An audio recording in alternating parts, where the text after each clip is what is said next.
So I'm happy to introduce all of you to Diana Graham, who's going to be talking about the 3C's of empowering women in learning and development. Diana is a decorated Army combat veteran, author, global speaker, and founder of Crowned for Success Global Consulting. With dual master's degrees and a passion for human capital development, she leads CSGC's work in training, leadership, and growth across a variety of industries. And so with that, I'm going to go ahead and let Diana take over. I'm just going to hide myself from the screen. And if you need anything, I'll be right here to help you. Awesome. Thank you, Louis. Hey, everyone. Terrific Thursday. Delighted to be with you. I heard the conference has been amazing thus far, and I hope we're able to take it up a notch. Okay, I see you in the chat. Woohoo, Diana. Can't wait. Let's go, Michelle. Super exciting. You're most welcome. Here we go. All right. So when I think about 3C's, I think about how we have made everything so complex in the world today, right? Everything is, we over insinuate everything. I don't know if it's because we're women. I don't know if it's because we're so nurturing. I don't know what it is, but we make everything big. So I thought with my team, what's a way that we can pull people in to know that we can do great work, but we don't have to make it so complicated. So here are your 3C's: clarity, communication, community. I'll say them again: clarity, communication, community. Drop those 3C's in the chat if you have them. Clarity, communication, and community. Now, Diana, why does that matter? And I'm so glad you asked. When we think about clarity, I want us to start envisioning what that picture is of our mental vision. I'll say it again. I want us to think through what is the picture of our visual image. We speak a lot of different things that we desire, that we want, but we're not super clear mentally of what that image should be, which is why I support when folks say, hey, I'm going to do a vision board, right? Because it gives a very, very clear picture or a depiction of what it could be. When we think about communication, this is where we're going to manage our words. How many times have you said something, it manifests, and then you think, this is not what I wanted? Anybody? Am I by myself on an island?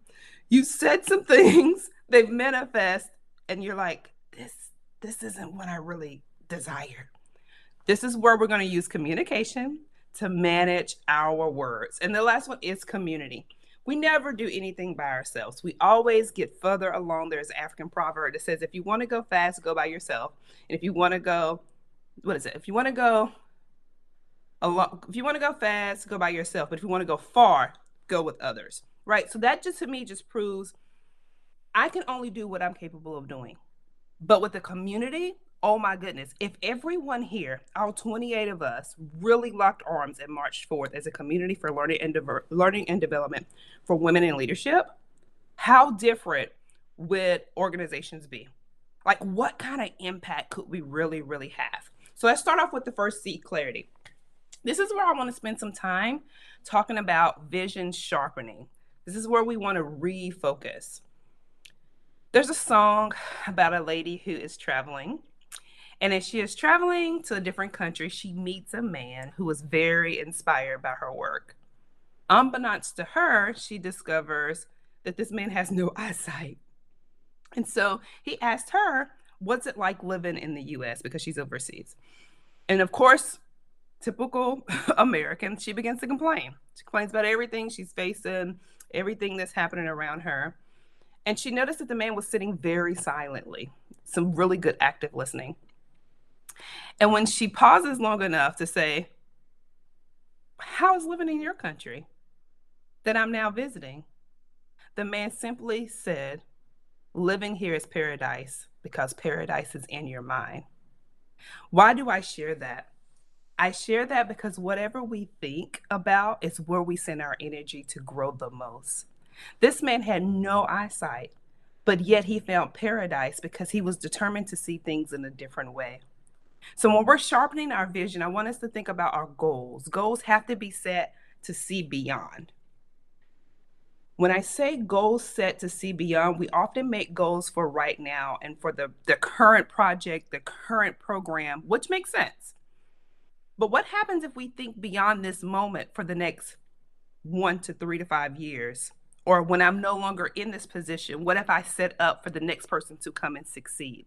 So when we're thinking about vision sharpening and setting those goals to see beyond, I want us to think really about the word vision. And simply put, that's just what we see, right? We talk about the clarity, the mental image in your mind. But I want us to think about it from the angle of what we see has the ability to guide us. I'll say it again. What we see has the ability to guide us. How many times have you been focused on something that you think that you want, but you see other things and conditions and situations? One that comes to mind immediately is budget constraints. Anybody ever been somewhere where you got this really great idea, but then they say, oh, it's a budget constraint? So you lose the ability to see the very thing of which you were aiming for. So you allow the new thing you're focusing on, which is the budget, to guide you. That is the power of our vision, of what we set our eyes on. I want you to also consider your mindset. Simplicity, excuse me, in its easy, simplistic moment, mindset is just whatever you put your mind to, right? This is done by an array of different things. And this is where, as for our note takers, I want to make sure you grab this about our mindset. We hear so many podcasts or so many books. There's even a lot of suggestive articles around mindfulness. But I want us to focus on mindset and the things that influence our mindset. So I want you to take a moment and really think about what environments. Oh, I didn't know I was going to give a thumb. That's pretty cool. Didn't know that was going to happen. I want us to think about our environments and what we're exposed to. What environments are you around the most, or are you in the most? And in those environments, what have you been exposed to? Because there's two things that happen. Either something's going to feed you or something's going to deplete you. You don't believe it? I'll give you an example. Have you ever gotten on the phone with a friend and by the end of the conversation, you're completely depleted?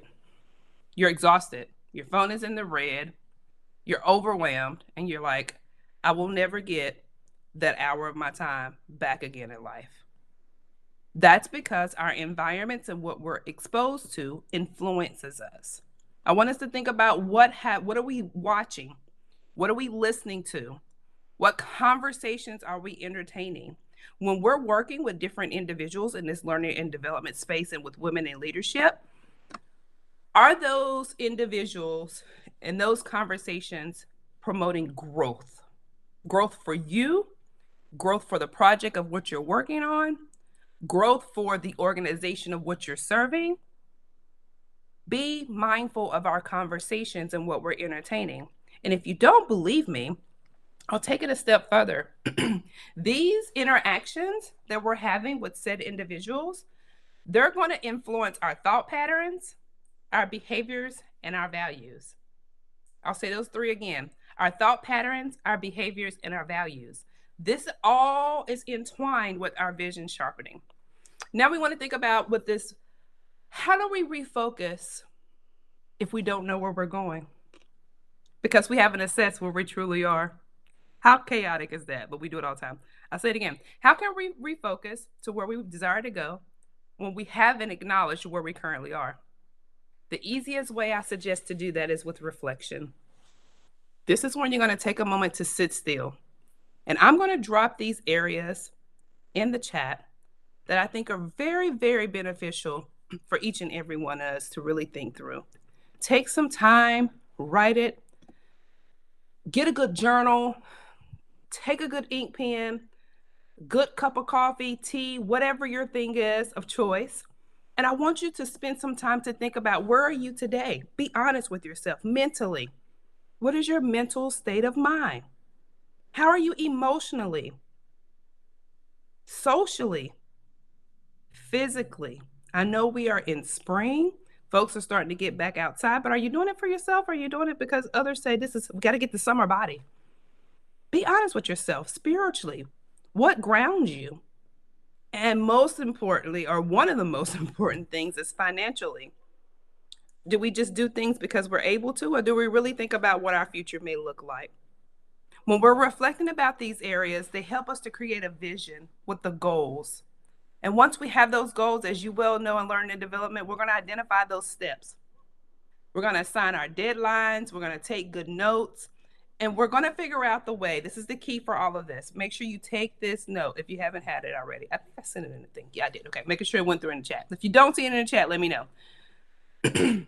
When we're doing all of this reflection, we're doing all this vision and sharpening, we have to set the goal and know that it will benefit us and how it will benefit others. Now, when I write a goal and I accomplish it, I know what it does for me, right? I am a writer. I will show you on my desk as the planner for the week. There's check marks and boxes. That's the way I function. All of the people on my team do not function that way, and that's okay. I have to know the path that works for me. But there's a bigger benefit when I stop and realize what accomplishing this goal has done for others. And what has it done for others? If it's a board that I'm sitting on, maybe it's a program that can now move forward to feed more families. Maybe it's to help more folks become employed. Maybe it's simply just to be a better friend. Maybe it's to be a better leader because I took the time to invest in me so that I could give to others. As we're sharpening our vision, we have to see beyond where we currently are and see towards the future. There are 3 areas I believe that are very important is that we have to embrace the past. I know some of our pasts have been very not so great, but that's the journey of life. It's a roller coaster and it's still unfair. So when we think about the past, I want you to embrace how all of your dots connect and your lessons that you've learned. In this great space of learning and development, I remember I used to work at a nonprofit many moons ago. And I worked in program evaluation specifically. And I did not understand all of the energy that was put into RFPs. Anybody knows what RFP is? Request for proposals.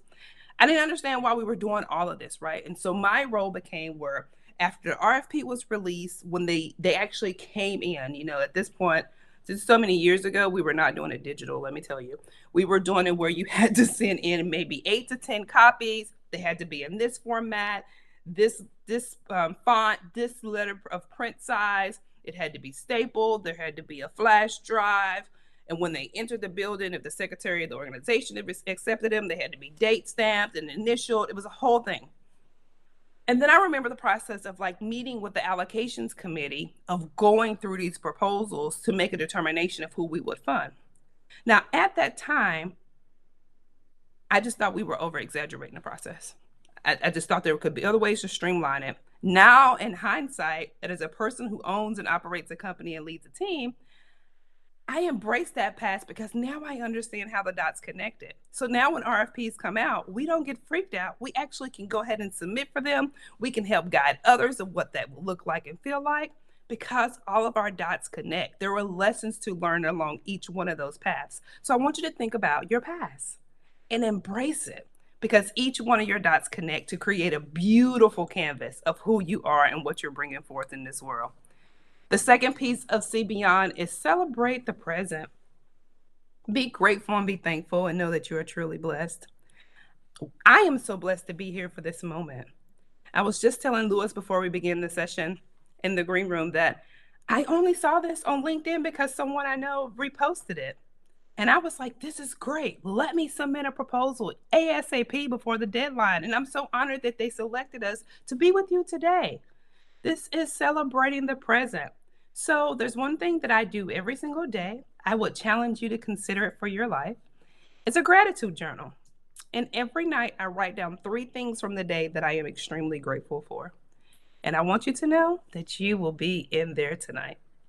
When we're also seeing beyond, we have to write out our life vision. What do you want December to look like for you?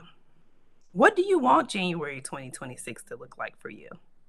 And the reason we write it out is because we can't predict the future, but we sure can create it. It gives us something to work towards. These are the benefits of sharpening your vision, which is all around clarity. Everybody still with me? Give me a thumbs up in the chat if you're still with me. Oh my God, this is amazing. I didn't know that it did that. That was super cool. I got to start using this platform more often, Lewis.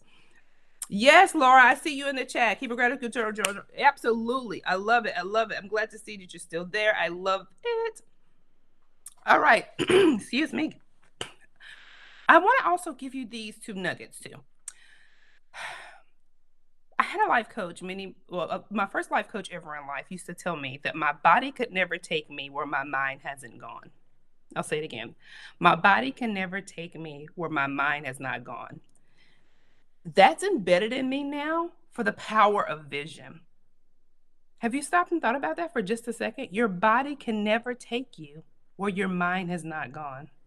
So as we're developing all these different spaces in leadership and development, I challenge us to keep in mind the framework. When we're designing these frameworks, make sure that they're crystal clear.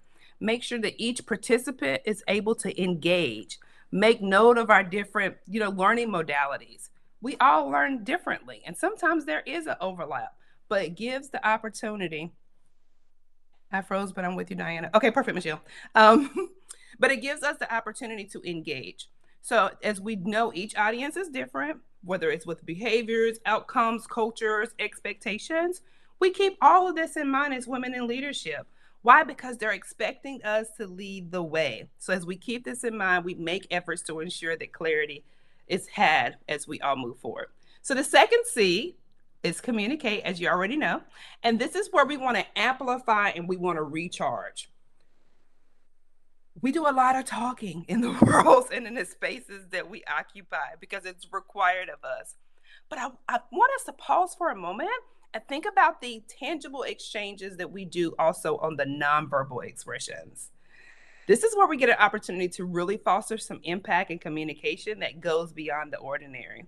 I'm often thinking about my nonverbal communication just because I have gestures that I learned from my father when I used to watch him as a kid. He would sit and when he was thinking, he would do this. And he would just process whatever he was processing because clearly we're not in his head. But I did not acknowledge until I became older and in the space, excuse me, I do the same thing. I hold my face when I'm thinking or when I'm processing, but that also gives off different signs to different folks. So I was in a board meeting one time and I sat there just as I showed you. And afterwards, the executive director of the nonprofit came up to me and she said, Diana, did you have a toothache? Do you have a toothache? And I'm thinking, why is she asking me this? And I'm like, no, I don't. What's going on? And she said, you sat like this for majority of the meeting. And I said, oh no, that's just the way I process things. Another thing that I do that the body experts, the body movement experts have told me that shows people that I'm disconnected, but I'm really not, is I am an arm crosser. It is comfortable for me. You cannot see this because we're on the screen, but I have a lot of arms. I am super tall. I'm 5'11 and a half. So I have a lot of arms and a lot of legs. So I cross my legs, which I'm told the Diana that tells people you're not interested. I cross my arms again. So I make an effort to be mindful of it because I never want to push folks away with a level of disinterest. It's simply a level of comfort for me. So be mindful of our nonverbal communication and expressions that we have. So when we're thinking about amplifying our communication, let's simplify the complex. In learning and development, we know our lingo. We generally know the flow of how things are going to work out. We know who most of the players are at the table, around the table, or in the room. But just because we know that, that means that we're ready in our field to execute what needs to be done. That may or may not be the case for who the participants are. So keep in mind that it was once said that we need to start and teach things at an elementary level. And then they changed that language and said, do it from an eighth grade level. What I suggest for you is do it at a level that we all have the same equal foundation. And now we can build upon it together. So we now actually feel like we're together as a team to move forward. So, how do you eat an elephant? One bite at a time. Don't get super stressed out with this. Identify what is right in front of you and start from there. I am one that wants to always see the top of the staircase. Could be personality. It could be the way that I've just been trained from education, academia, conferences. I'm not really sure the real answer. But sometimes it's just beneficial to do what's right in front of you. So I say to you today, what is right in front of you that you need to act on right now? You may not see the end, the outcome, top of the staircase, but you know that this is here right now in this moment, and you feel a spirit of urgency to tap into it. Whatever that thing is, make sure you take note of it and make an effort to start it before tomorrow, before Friday, before the end of the work week ends. I believe in you. You can do it. Excuse me. The next one we want to think about is integrity. If you model it, I promise you others will follow. You just have to allow your actions to align with your words. I'll say that again. If you model integrity, others will follow, but you have to let your actions align with their words. There are many a times we've all shown up at various conferences and we've said, "Oh, I'm ready, I'm fired up, let's go. I've been looking forward to this." And we get there and we're somewhat disappointed. Why? Because there was more of a push for the event versus the folks that showed up ready to serve you. I challenge you to not be the latter end. So some ways that we can model good things and be the change that we desire to see is we want to be prepared. Now, your preparation could look different depending on the industry you're with or who you're talking to or how the rollout's going to be. But if you just think about it in the simplicity of how do you come to a meeting? You show up prepared. You know your talking points. You know what you're going to provide to the folks. Another thing is we want to start on time.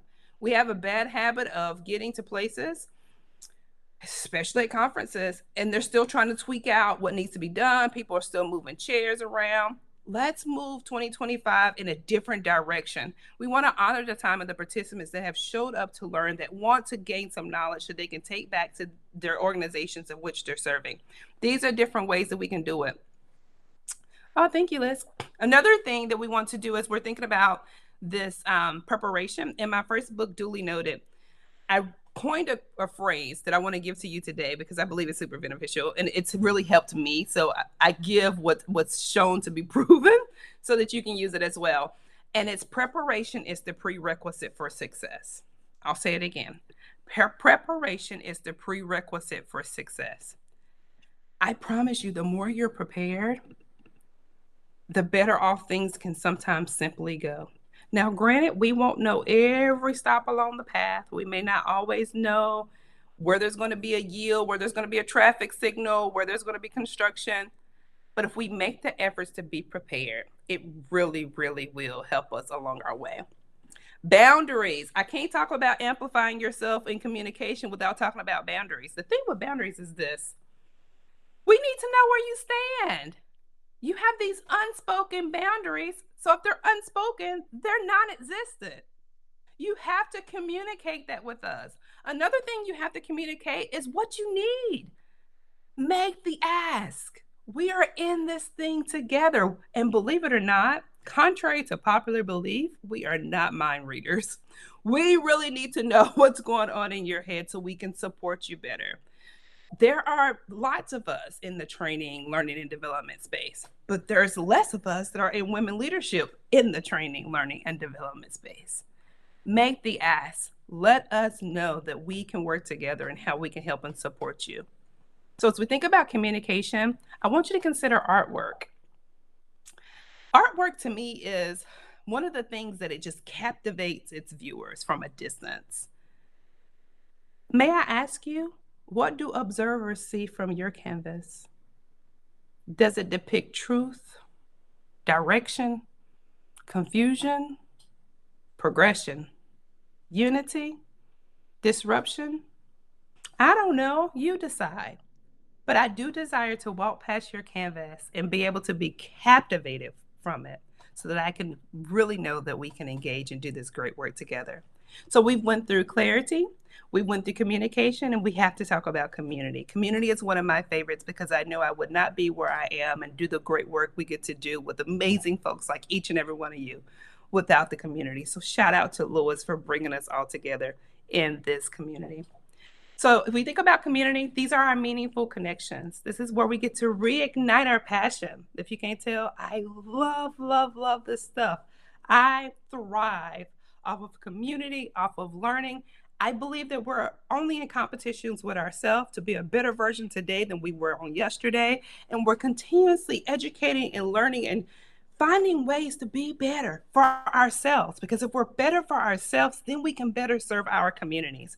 So think about your communities. Communities cannot be built without engagement, but yet communities uphold us when we're unable to stand.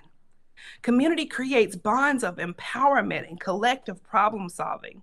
It gives us the opportunity to leverage diverse perspectives, which I learned so much from, and different expertise. We get to solve challenges creatively and effectively. We get to create success together and inspire each other to reach new heights, which is what I truly hope happens today. Nobody excels by themselves. So, as we actively participate in learning communities to connect and to create action with others, I ask that we reflect. We reflect on the community or the groups that we belong to. And we truly think about how does the community contribute to us as we aim to belong and we aim to support. Cesar Chavez says we cannot seek achievement for ourselves and forget about the progress, excuse me. We cannot achieve, we cannot seek achievement for others, excuse me, and forget about the progress of prosperity for our community. Our ambitions must be broad enough to include aspirations and the needs of others for their sakes and for ours. We are not here in silos. We are all here together. So as I close, as we come into our time frame of our 30 minutes, I want to give you a charge. I wouldn't be military if I didn't give you a charge or a challenge. I want to give you a charge. And the charge is to commit to actively using the 3C's and the power that it has to transform learning and development. I am Diana Nicole Graham. I thank you so much for your time, and I hope we get to connect more in the future. Are there any questions any folks have for me or anything that I can be of assistance of while we're in this space together?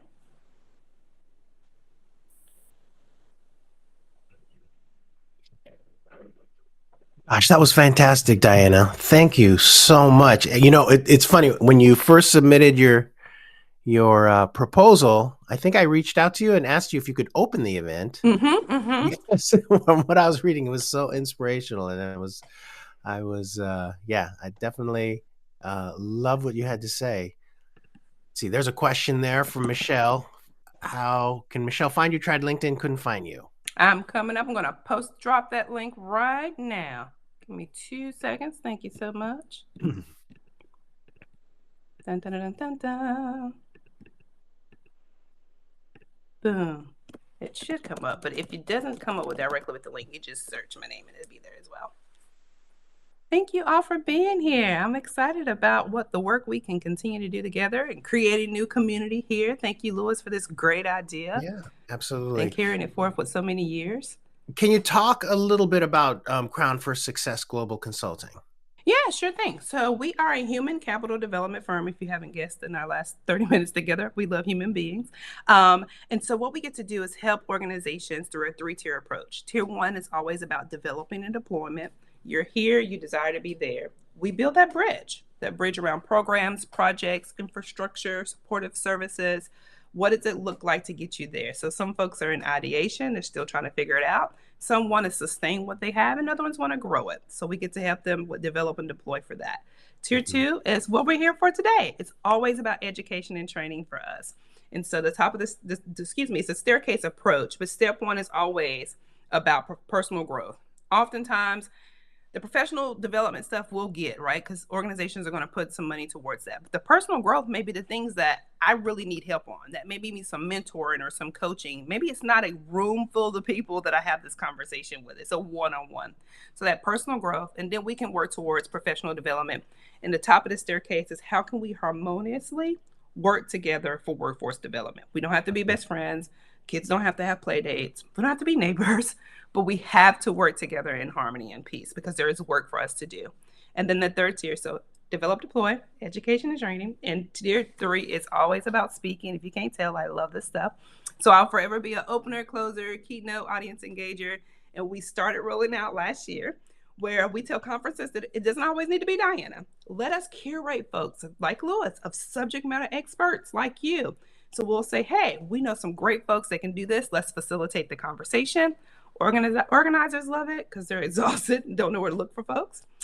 And if our folks like you love it because you're really good. You're the subject matter experts. We'll get you in the room. You work the room. So that's what we do. We believe in people. You never go as far as your dream. You only go as far as your team is what we tell the organizations we work with. Oh, that's interesting. Huh. Wow. Thank you. You're That's wonderful. welcome. Yeah. Let's see. Any questions, anybody? Let's see. I'm not seeing anything in the QA area. I think that this was definitely like a boost for everyone's day, Diana. And I don't know movements that you were doing that triggered those responses. I don't know if that was on the Crowdcast platform or what, but that I was surprised to see that too. It was very cool. No, I've never. Let's see if it does it again. Oh, I don't know. Super cool. there you go. All right. Okay. Well, with that, everybody, I'm not seeing any other questions. Diana, thank you so much for taking the time out to share with us today. Really appreciate you being here. And yeah, if you need anything from the community, please don't hesitate to reach out. Would love to hear you speak again.